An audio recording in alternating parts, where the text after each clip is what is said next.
Assalamu alaikum dostlar. Bugün 23 aprel Bishkek şaharındагы Азамат Уна базарынан Матиздерди көрсөтөбүз. Матиздердин бааларын айта кетсек, 260 миң сом дейт. Телефон номеру бар экен. 2004-жылы чыгарылган механика.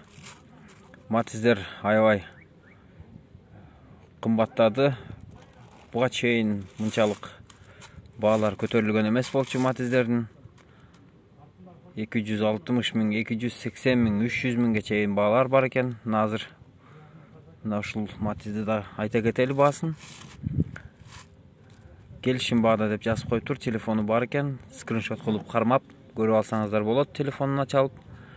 Автоматтык коробка. Бул ак Матиз.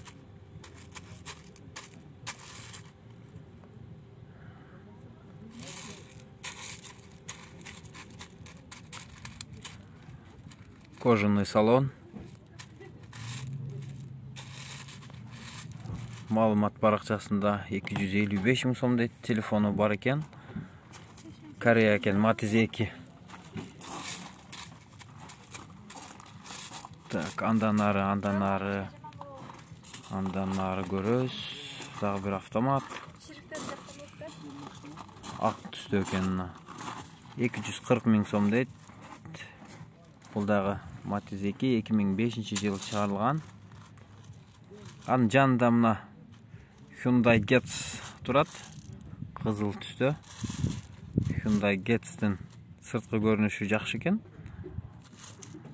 Баасы 450 миң деп сурап атыптыр. Кызыл Матизди көрөбүз.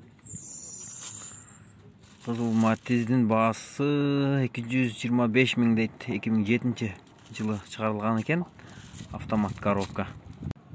Достор, кылымтуу YouTube каналына катталып, пикир калтырыңыздар.